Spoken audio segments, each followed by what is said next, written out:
for once I'm actually on time for this video. I played and enjoyed many games in 2025. This list is my top 10 games I played last year, with the same criteria as previous years. They didn't have to be released last year, and I didn't have to finish them. Just playing them qualifies a game for this list. With that covered, here are my...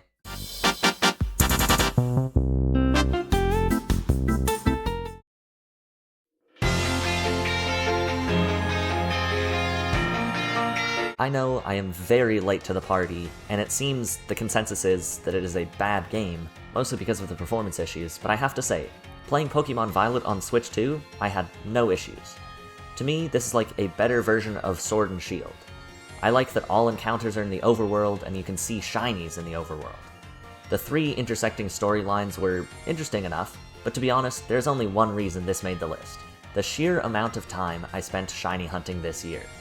After I beat the game, I pushed through and completed the Pokédex to get the shiny charm. Combine that with encounter power sandwiches, shinies are relatively easy to come by in this game. I spent a solid 2.5 weeks pretty much exclusively shiny hunting in this game, and that is why it is on this list.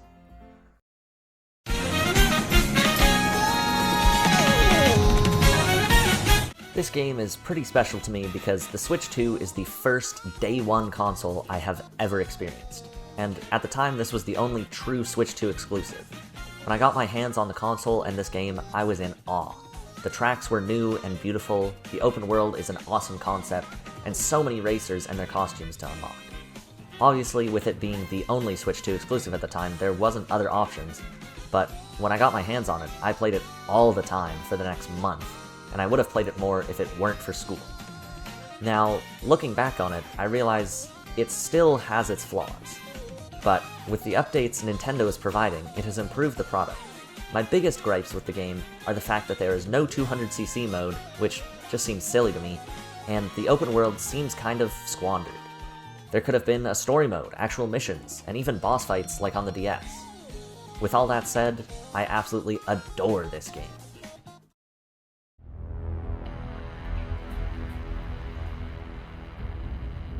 I haven't actually played that much of Metroid Prime 4, but from what I have played, I look forward to finishing it. I fell in love with the Metroid series when Dread released on the Switch, and then I went back to play the older games in the series, although I still haven't finished them all. Metroid Prime intrigued me the most because it is a completely different style of Metroid. I played some of the first game, but haven't gotten around to finishing it, but the little time I played made me know that I would love Prime 4. This game is absolutely breathtaking, and it is hard to believe that this is a Nintendo game on a Nintendo console. The gameplay is classic Metroid Prime gameplay, and that is a great thing. I really like the psychic abilities I have so far. The story is going in a very interesting direction, and I can't wait to see how it pans out.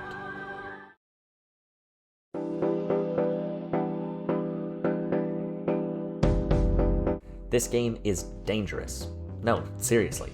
Balatro is so addicting by nature because it is quite literally about gambling, but I also literally hurt my wrist because I was playing it so much. This game is just so satisfying. The noises, the music, the card combos, and the variation on each run. You truly can tailor each run to be how you want it through your deck and the Joker cards that you use. This leaves the game open for quite literally endless replayability, and it just keeps bringing you back in. I love this game so much that I even played it within another game that shows up later on this list.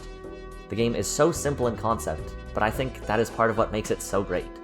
You really have to play this game for yourself to truly understand why this game is so fantastic.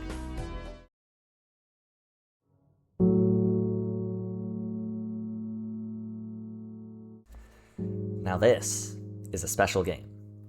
Blueprints is similar to Outer Wilds in that you are solving a mystery, and the majority of what is stopping you from beating the game is the fact that you lack the knowledge. But Blueprints also has roguelike elements. The manor never has the same layout. The items scattered throughout the house are always different, and your runs through the house can vary greatly in length. Sometimes you can fill up almost every room in the house before you dead end, and other times you can dead end within 6 rooms. This wide variety of options on each day is key to what makes this game special. But the big and obvious draw to this game is solving the mystery of the 46th room. There are clues all over the place, red herrings everywhere. Seemingly random things at first spell out clues that you will realize later, hidden safes, conspiracies, and so much more. Another thing that makes this game special is that I played it with my brother. It was awesome to have each other discovering different things, sharing our findings, and theorizing what things could mean. We have played about 22 hours of this game so far, and I honestly don't know how much more there is to go. I don't know how close we are to finding the 46th room, but I'm going to enjoy the rest of the journey getting there.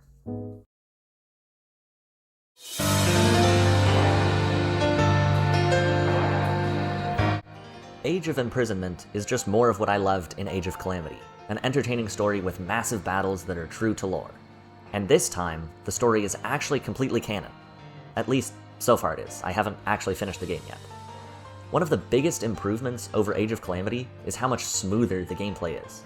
I no longer get the small stutters, so it is just all action all the time, no breaks. It is very cool to be going through this story, even though we know how it ends. It is just very interesting to see how we get there. There are a ton of characters in this game, but sadly, most of them are just generic Zora, Gerudo, Rito, or Hylian characters. I kind of wish there were more unique characters with unique playstyles. There's just nothing like slashing through the armies of Demon King Ganondorf to stop him and save everyone, and I can't wait to continue doing so.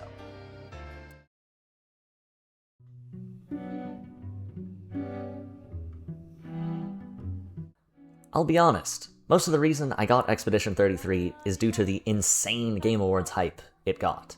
And having played it, so far, it lives up to and exceeds the expectations I had for it.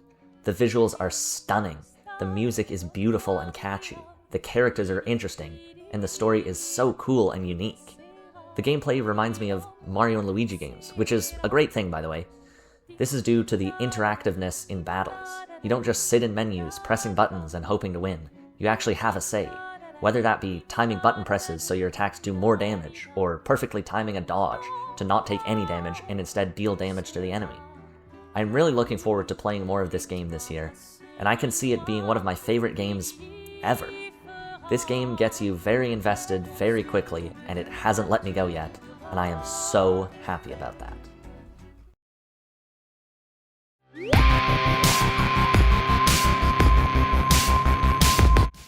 Hades 2 is Hades, but again.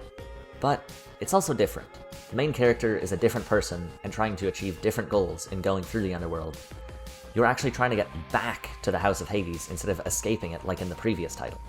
The core gameplay is still the same, but with the new weapons and magic you have access to, it feels very fresh and new. I love how no run will be the exact same because this just adds so much replayability. The difficulty is about the same as the first Hades, which is a good thing, because that is a core part of what made it so addicting. Finally learning boss patterns, or just getting an insane build to progress to a new area. So far, I have made it to Kronos 4 times, made it to his second phase 3 times, but I have still yet to beat him, and I'm looking forward to finally doing so. I can't believe I made it this far without talking about the other path you can take. In this game, you can go up to the surface after doing an incantation to help the Olympians defend the surface from Kronos' army. This basically doubles the size of the game compared to the first. Each surface layer culminates in a boss, and once you finally reach the top of Mount Olympus, there's another big boss similar to the Kronos fight. I've only made it there once and died almost instantly.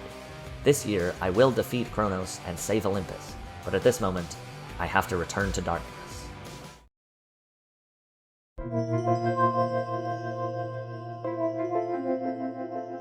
Clearly, I have a love of indie games about fishing for some reason, between Dredge, Subnautica, and now this. Dave the Diver is an absolute gem, but at first, I didn't know it. I've actually had this game since 2023, and I played a bit, but fell off for some reason, which I can't really figure out why in hindsight, because of just how fun the game is. This year, I picked it back up when my brother bought it on sale, and we started playing it at the same time. And then we played it for basically a month straight. The gameplay loop is just so addicting. Each day is so similar but different enough to keep you engaged. This is thanks in part to the shifting landscapes. The layout is always a little different from day to day. There are also fish that only show up in certain variations of the reef, which is another way the game keeps you playing. And oh my goodness, optimizing your sushi restaurant is so fun. It's also a nice change of pace from the rest of the game. The story is very wacky, but in a good way. And I also alluded to it earlier, it even has a crossover with Balatro. I spent an embarrassing amount of time playing Balatro within Dave the Diver.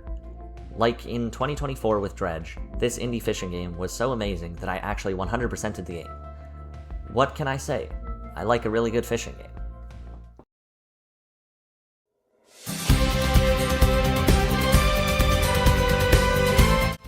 I mean, is this really a surprise? I made a whole video gushing about how much I love Donkey Kong Bonanza.